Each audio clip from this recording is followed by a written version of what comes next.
the pot. My name is Paul. And I'm Mike. And today we're going to be making a quick little chicken and sausage sauce piquant. It's a Thursday afternoon. We just got off of work. We're enjoying a cold adult beverage. And we decided we need some rice and gravy in our life. So Exactly. Here we go. Okay, so here's our ingredients for our sauce piquant. First of all, we're going to use a fryer. We got one that's already cut up and seasoned for us just because we're looking for some time saving. We got 1.5 pounds of pork smoked sausage. We got a pack of seasoning blend. This is our Cajun Trinity, already cut up for us. We got some tomato sauce and some rotel, because in a sauce piquant, it's a tomato-based gravy. Of course, we're going to be eating it over rice, and we're going to have some corn on the side. All right. So what we have here is our lovely meat that we purchased. We pre-seasoned. Well, right now what we're waiting for to do is we want to fry up that skin real good, make it nice and crispy, and then we have our sausage that we're going to add in later on. That is chopped up. If you want to, can you see that one? We have our sausage chopped up. I like to chop it up pretty thin so everybody has a nice sampling of it. Some people like it thick, some people don't. Do it like you want. All right, you can see that the oil is starting to heat up, and we're starting to fry up that chicken a little bit. So we put just enough oil in the bottom to kind of cover it. And like I said, we were using medium-high heat, and we're just gonna let this go. Brown it on all sides.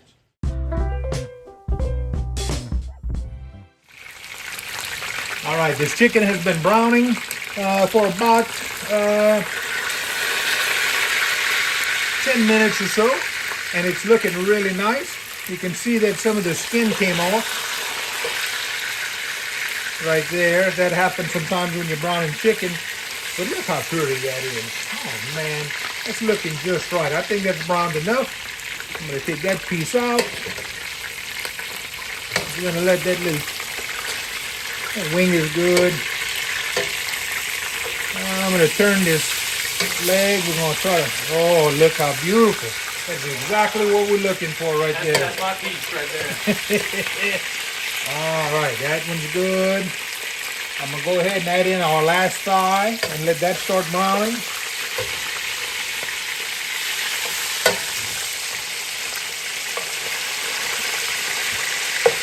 The sound you're hearing, that's called love. Yep. All right. We're going to let that keep going like that. All right. So once the chicken is nicely browned, like you'll see with this chicken leg right here, it's done its job. It's going to help with the gravy. So I'm just going to take it out and set it aside. I'm going to let the rest of the meat brown. And whenever that's done, we're going to throw in our sausage and our Trinity. Oh, for someone who's first time cooking this, what is a telltale sign for them to say, hey, I need to take the chicken out? It's all about the color. You want to make sure that the chicken has a really nice color on the skin, like that. If you want to do skinless for health reasons, this is what the meat would look like whenever it's really well browned. And you can also look down in the pot and you can see the color in the bottom of the pot, how that started to get to be a nice brown color right there. Oh, that was good. And that way we know that we are making progress with our gravy. For a beginner, Paul, low heat, right? Or am I wrong? I wouldn't do too low, because if you do too low, it'll just take forever. Okay. And so I like, if you're worried that you're not going to do a good job browning it, stay with the medium heat, and that'll be all right. And I think the chicken is all browned enough.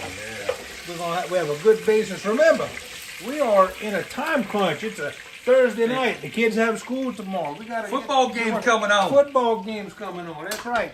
So we started at about 10 minutes till 6. So it's been 25 minutes since we started. We've got all of our chicken browned and ready. Now we're gonna add in the sausage.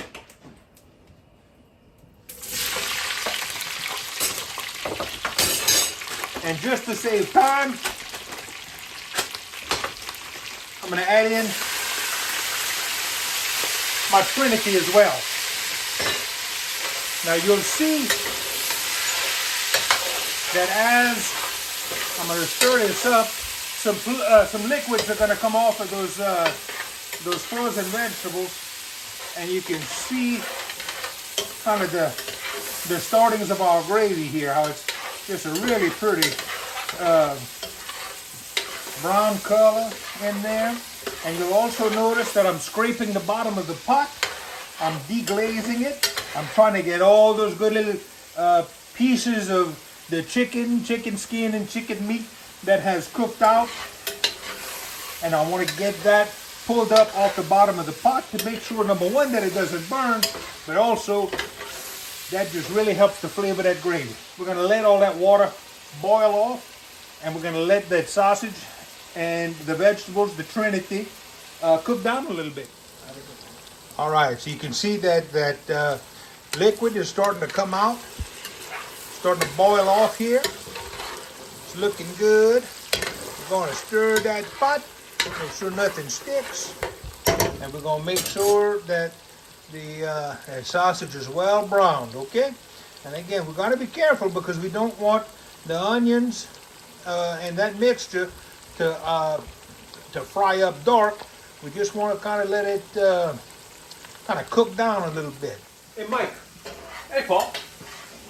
What's your favorite piece of chicken? Oh, I like the breast. You like the breast. You're a white meat man. I'm a white meat man. That's good. Now, in a fried chicken, I'll order the wings before I order breast. But in this type of thing, I like a breast. Yeah. I like the breast. It's good. But for me, the ultimate piece of chicken is the thigh. Okay. I love a wing. I love the breast. I love the legs. But the thigh, to me, is what makes it. You know, if you anytime you cook with just chicken breast, I find that your gravy will lack a little bit of something. Mm-hmm. But I find when you cook with the dark meat, especially, we make a better gravy. Yeah. Yeah, I forgot that before, where the white meat will maybe dry a little bit. Yeah. But Yeah. But chicken can get a little chalky and dry when it's been cooked too much. That, or if you cook it too much, it starts to fall apart and get all stringy. Right. But yeah, I just prefer the thighs. So while we're waiting on the onions and the vegetables to cook down a little bit, I'm going to go ahead and we're going to throw in our corn. We're going to get ready to cook that on the side. Now, just because I'm feeling adventurous tonight, I'm going to add a little bit of the Trinity mixture in here. We're going to cook that down first, and then I'll add the corn. oh, maybe a little like a mock shoe. Kind of like a little fake mock shoe. And a mock shoe is it's a corn dish that's typically made with fresh cut corn, and where you cook down the corn with some onions and bell pepper and celery and some seasonings, and you kind of cook that real low and slow for a long time, and just makes for a really delicious side dish. I don't have time to go shuck some corn and cut it and do all of that stuff. So I'm going to make kind of a fake mock. That's where I'm going to make my corn. So I have a few little pieces of sausage, some onion, bell pepper, and celery. I'm going to take a little bit of the oil that we're cooking with our main dish, and I'm just going to add that in. I have my fire on medium, and we're just going to let that cook down a little bit. Once the onions are nicely wilted, then I'm going to add the corn. Starting to smell like it's burning a little bit, so my fire's getting a little too hot. It's starting to stick down on the bottom, so we got to stir that pot. I'm going to add a little water to deglaze it.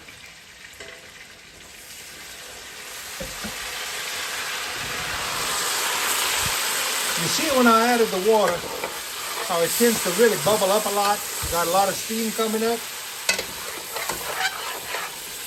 All right, that's what we're looking for. That's going to help cool it down a little bit. And it allows me to use my nice flat edge spoon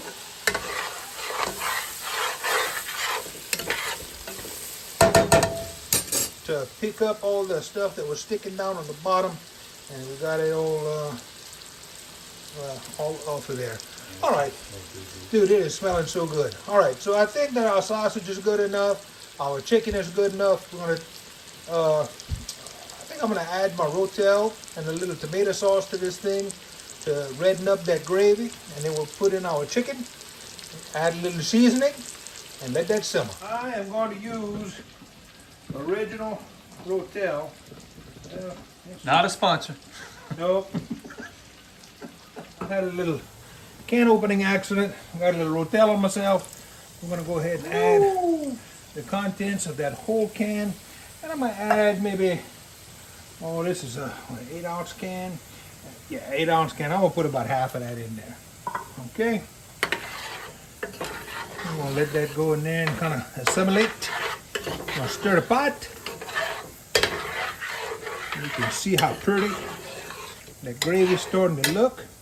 Now, all that oil that we added before, plus the oil that was rendered off the chicken, as we cook, it's going to come up to the surface. And we're going to get rid of all of that stuff. Okay, that is looking good. Time to add some chicken.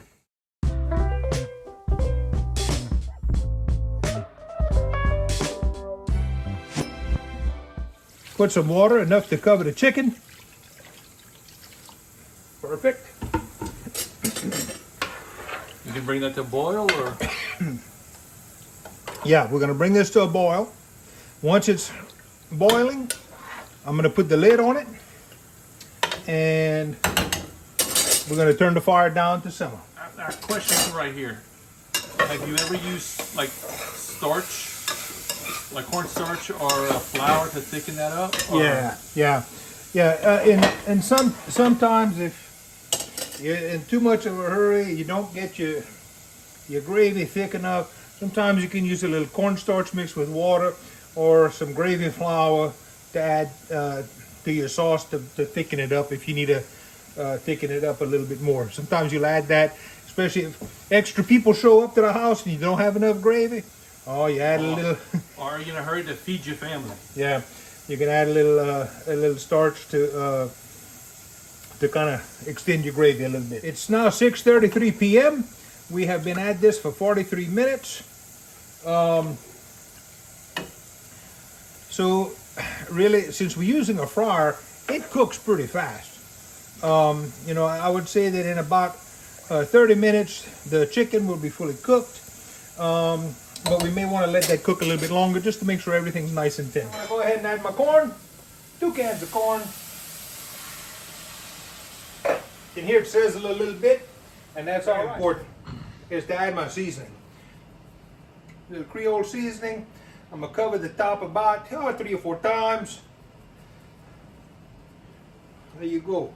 A sauce piquant is supposed to be piquant. Okay.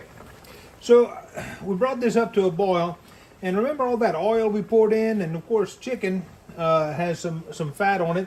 So I'm going to try to remove as much of this fat as possible, because that just makes it for a greasy gravy, and nobody wants a greasy gravy.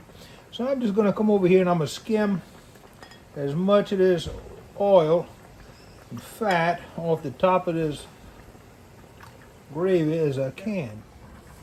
Okay, now this is my Hitachi rice cooker that was given to me a long time ago, probably, I don't know, close to 30 years ago.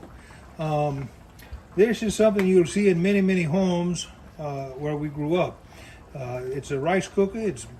We can use it to cook other things, but man, just about every family I know had a Hitachi rice cooker like this. So what I like about it is it's so consistent and it does the job perfectly every time. So I like to use a medium grain rice. Why, you ask? Well, because that's what my mama and daddy did. So I just like the way it comes out. My rice will come out a little bit kind of sticky, like this. It's just the way I like it. So you can see that our chicken is nice and soft and tender. It's starting to just get ready to fall apart. You can see that big old leg right there. Yeah, that's just, it's kind of coming apart a little bit. So I think this is perfectly ready. And we're gonna look at our gravy. And the gravy has a nice consistency. It's got a nice color. And so I am going to declare this stuff ready to taste. It's good stuff. Now, this is almost overly seasoned. Excuse me. You may want it a little more salty, a little more peppery than you think you like, because once you put it over that rice, the rice is pretty bland. The rice is going to need a little bit of that extra seasoning. So I think this is just right. All right, so let's talk about some upcoming episodes that we're thinking about. Yeah. I know that we've been requested to do sticky chicken. Okay. All right. We've been requested to do gumbo. And we think we'll do like a chicken and sausage gumbo and maybe an okra gumbo. Okra gumbo. My mom has a great recipe for okra gumbo with some tasso, and you can throw in some shrimp. Dude, Good stuff. good stuff. Yeah. Let's see, what else? We can do some sausage and tasso sauce piquant, some sausage Creole. I think for... and from being from Ville Platte, eventually I'd like to get to a pulse. A smoked pulse or a green pulse, either one. I know, I like a smoked pulse bad, but we're going to, we absolutely need to do a pulse. Yep. Yes, sir. All right, let's see what else. Maybe think around Thanksgiving. Give us some ideas of what y'all might like as far as side dishes for Thanksgiving. Everybody kind of does their own turkey, a fried turkey, baked turkey, whatever. But I love the side dishes. So if you have any special side dishes you like, let us know, and we'll see if we can come up with it. Somebody requested some shrimp stuffed merletons, so I might do some of that. But anything else y'all can think of, we'd be happy to give it a shot and show you how we would do it. Yeah, we're trying to come up with ideas for the Halloween special. So after this Sauce Picquant video, the next one is going to be our Halloween special. And I don't know, maybe a gumbo? We'll try a gumbo. Yeah, that sounds good. All right, sounds good. All right, it's time to taste it. I'm going to get a little rice and gravy. Mike, you got some of that corn? Corn. Oh man, that is delicious. Y'all really, here we are. It's an hour and a half into it, and we've got this delicious Cajun meal. I hope y'all love it. Let us know what you think. Good night. Have a good one.